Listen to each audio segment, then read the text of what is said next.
Hello mga palangga, good morning. Mayong buntag mga palangga. Ngayon po ay araw ng Thursday, June 5 po ngayon.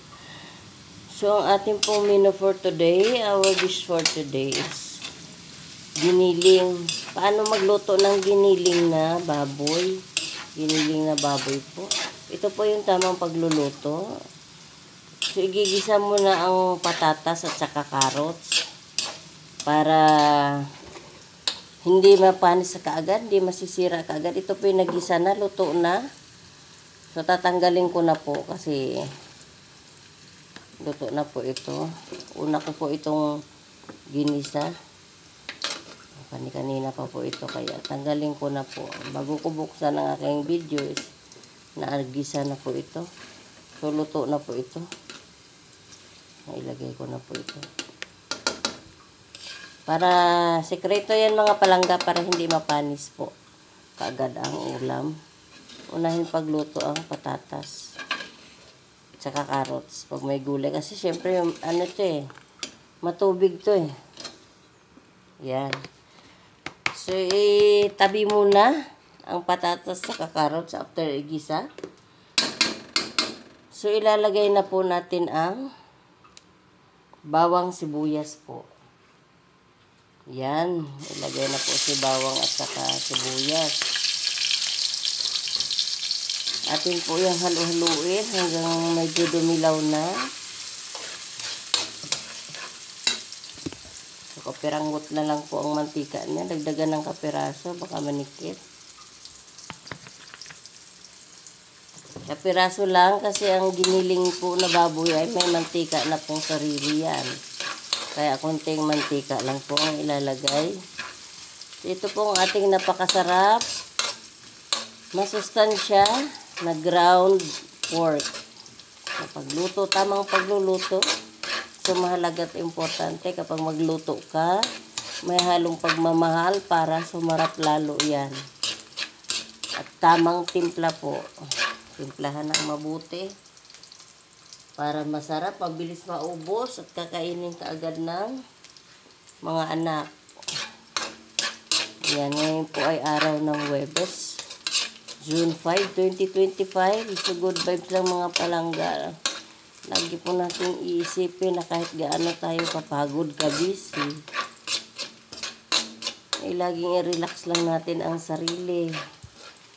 Think positive pa rin tayo. Kapag napagod, kasi ako malimit napapagod din, lalo itong balikat ko, nagpapagaling ako ng mga client, mga pasyente, pero yung aking balikat at likod ay maraming frozen back, frozen shoulder, kasi wala naman naghihilot sa akin, ako lang. So medyo ano na po ito, no? Medyo golden na po itong bawang sibuyas. Pwede na nating ilagay ng ating nahugasan na pork. Yan. Importante dyan mga palangga. Pag magluto ka, naka-ready na yan lahat. Para lagay ka na lang ng lagay. Ayan. Ayan, paborito daw po ito ni Ma'am Grace. Gusto daw po na ito. Dadalhin po natin. Dadalhan ko siya nito ng konti. Para makakain. Ang aking niluto na ground pork. Ayan, halu-haluin lang mga palangga. So, hindi po siya lalagyan ng tubig. Ilagay na natin ang mga pampalasa. Granules. Pampalasa. Kailangan, mahalaga at importante ang pampalasa dyan. Para sumarap lalo. Ayan.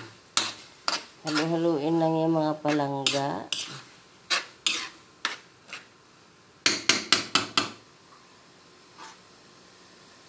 So, ilagay na rin po natin ang oyster sauce po. Ayan po ang oyster sauce. Para po lumasa po siya. Masarap.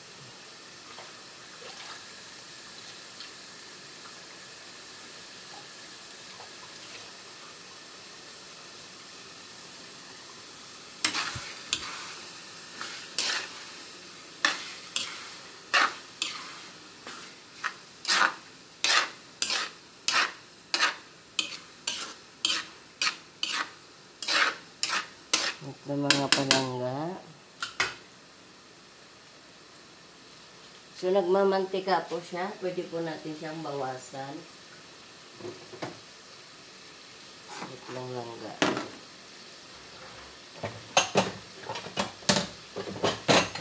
Babawasan po natin siya kasi po nagmamantika siya. Marami siyang nagtutubig po siya. Pwede natin siya bawasan.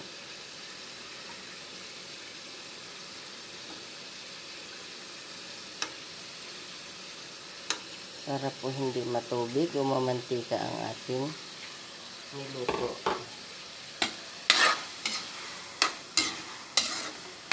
Ayan.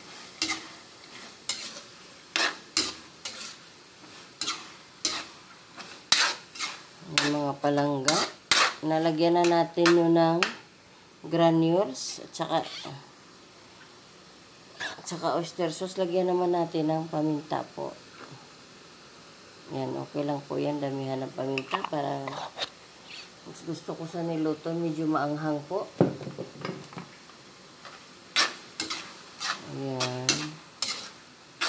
Haluin lang. Tapos ilagay natin ang ginayat-gayat na bell pepper po. Ayan, hahaluin.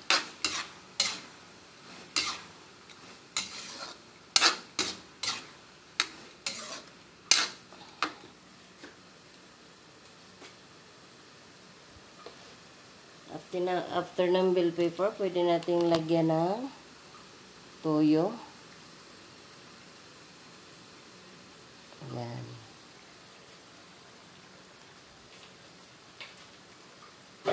Marami po talaga siyang pampalasa.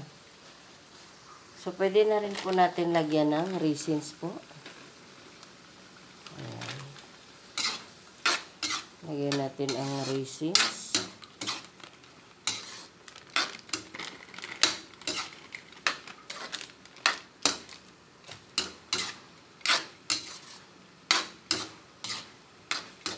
And then, lagyan natin ito, yung ating sinit aside na patatas, saka carrots, yung nagisa na. Ayan. Ayan, diba?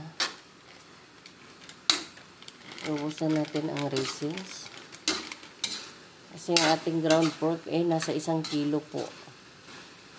Madami-dami po siya.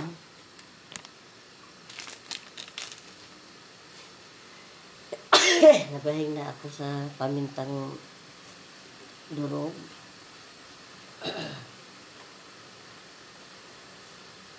Saan na ang ating kulang pa po yan mga palangga ng Knorr seasoning. Ayan.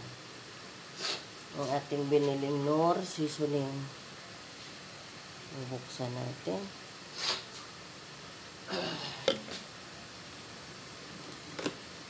Ganun talaga mga palangga kung gusto mo magluto ng malasa, masarap. Kailangan kumpletuhin ang mga pampalasa.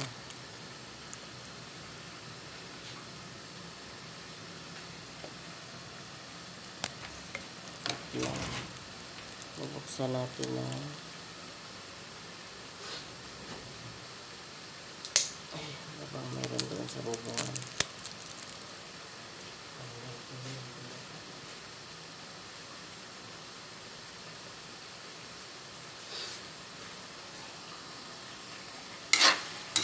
Ayan, baka manikip.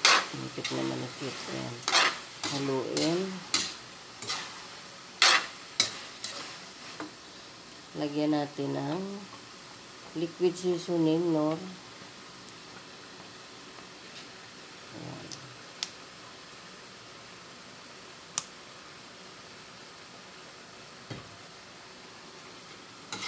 Ayan, masarap na po ito mga palangga. Ito po itatakpan ko lang sandali. Tapos pwede na po ito yung ano. Dahil ito naman po ay giniling. Mabilis lang naman maluto ito. Wait lang po. Titikman ko po. Okay na ang lasa niya.